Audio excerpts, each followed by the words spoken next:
કે ઈશ્વર દરેક જગ્યાએ છે. ઈશ્વર વિના એક પણ જગ્યા ખાલી નથી. ભગવાને સંકલ્પ કર્યો કે હું એકમાંથી અનેક થાવ. તો ભગવાને સૃષ્ટિનું સર્જન કર્યું ત્યારે જ એવો વિચાર કર્યો હતો.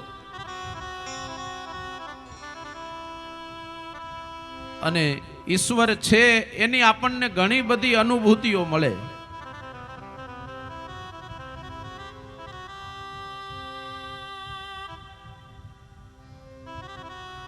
તો સત એટલે જેનો કોઈ પણ જગ્યાએ અભાવ નથી તે.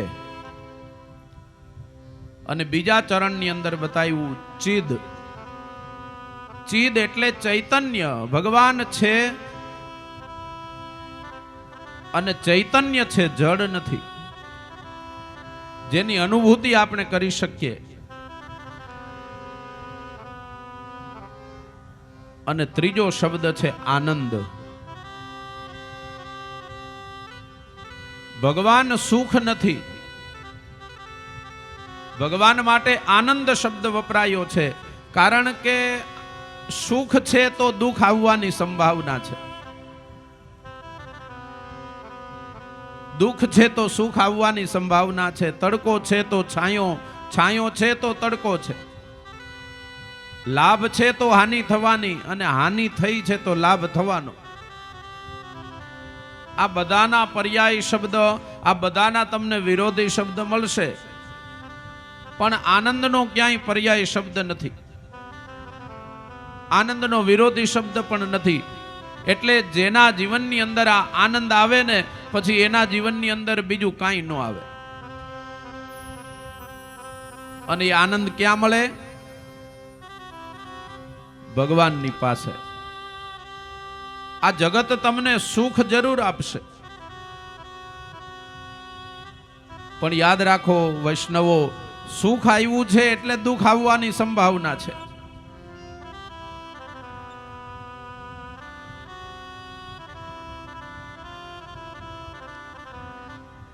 પણ જેના જીવનની અંદર એક વખત આનંદ આવી જાય એટલે પછી બીજું કાંઈ ન આવે.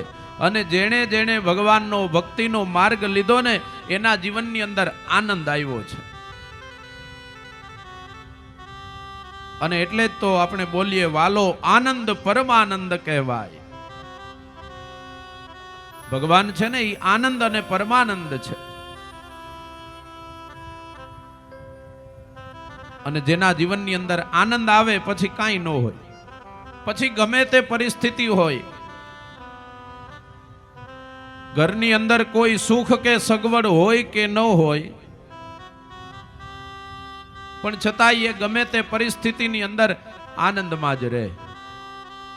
અને આપણી પાસે બધું હોય, આપણા ઘરની અંદર કાંઈ ન ખૂટતું હોય,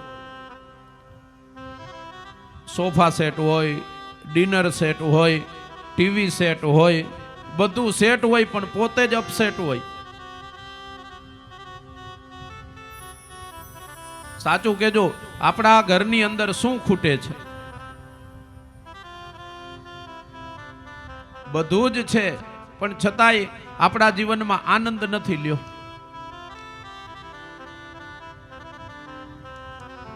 કારણ કે તમને સગવડતા છે ને સુખ આપી શકે વાલા. આપણે સગવડતા ઊભી કરી શકીએ. તમે ડનલોપનું ગાદલું લઈ શકો, પણ તમે ઊંઘને ન ખરીદી શકો. કદાચ તમારી પાસે ગમે તેવી સારી સ્થિતિ હોય, તમે રોજ ગુલાબ જાંબુ બનાવી શકો. ઠાકોરજીની કૃપા હોય તો રોજ તમે ગુલાબ જાંબુ બનાવો ખરા, પણ ભૂખ ક્યાં લેવા જાવી? ભૂખ જ ન લાગે તો શું કરો?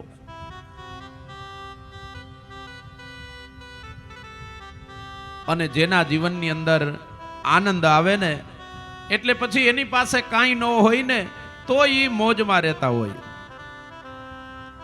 તો એ નિજાનંદમાં રહેતા હોય.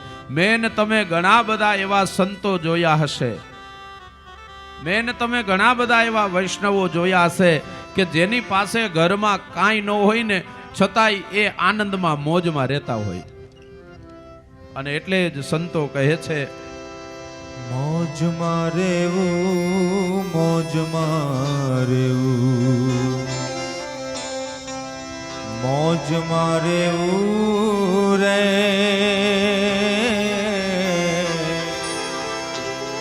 મોજમાં રહેવું, મોજમાં રહેવું, મોજમાં રહેવું રે. અગમય ગોચર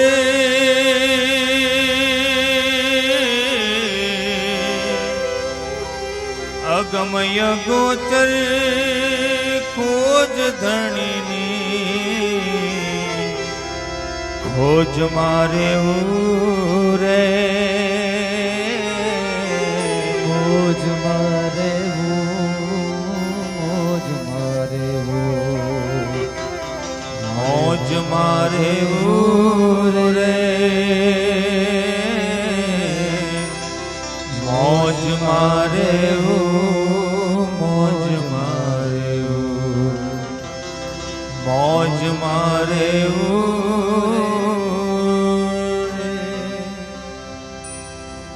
આ આનંદ, આ મોજ આપણને ક્યાંથી મળે? એ જેની પાસે ભગવાનનું નામ છે, જેના જીવનની અંદર ભગવાનની ભક્તિ છે, એની પાસે જ આ મોજ, આ આનંદ હોય. અને એટલે જ આ મંડળનું નામે મોજીલા મંડળ છે. મને પહેલા તો આ નામ બહુ ગમે છે, મોજીલા મહોત્સવ મંડળ. મોજીલા મંડળ એટલે શું ખબર? એ પોતે જે બીજાને મોજ કરાવે છે, જે આનંદ કરાવે છે. અને આ દર 2-3 વર્ષે આવી મોજ કરાવે, આનંદ કરાવે છે. અને પાછું આ ભજનની અંદર જેવા શબ્દો છે ને એ જ પ્રમાણે છે. અગમ અગોચર અલખ ધણીની ખોજમાં રહેવું છે. આ આપણને બધાને આ ખોજ કરાવે છે. આ કથા એટલે શું? અગમ અગોચર અલખ ધણીની ખોજ એટલે આ કથા. ભગવાનને મળવાનું સાધન. ભગવાનને ગોતવા હોય ને તો ભગવાન ક્યાં મળે? નાહમ વસામી વૈકુંઠે યોગીનામ હૃદયે નચ મદભક્તા યત્ર ગાયંતી તત્ર તિષ્ઠામિ નારદઃ. ભગવાને એક વખત નારદજીએ ભગવાનને પૂછ્યું કે ભાઈ પ્રભુ, તમને ગોતવા ક્યાં? તમારું કાયમી સરનામું, એડ્રેસ હોય તો અમને આપો, એટલે અમે ત્યાં આવીને તમને ગોતીએ. ત્યારે ભગવાને કીધું કે હે નારદ, નાહમ વસામી વૈકુંઠે, હું વૈકુંઠની અંદર નથી રહેતો. યોગી નામ હૃદયે નચ, જે યોગીઓ, જે સિદ્ધો હજારો વર્ષ સુધી તપ કરે અને ઉપર માટીના રાફડા બાંધી જાય ને તો ન્યા મને ગોતતા નહીં, હું ત્યાં નથી. નાહમ વસામી વૈકુંઠે યોગી નામ હૃદયે નચ. તો કીધું પ્રભુ ગોતવા ક્યાં?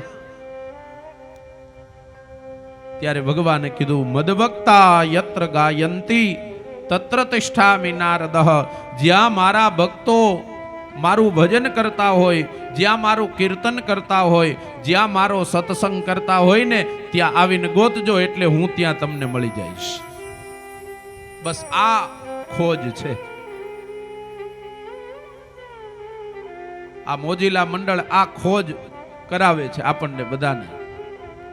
અહીંયા આવીને તમે કૃષ્ણને ગોતો એટલે કૃષ્ણ મળી જાય.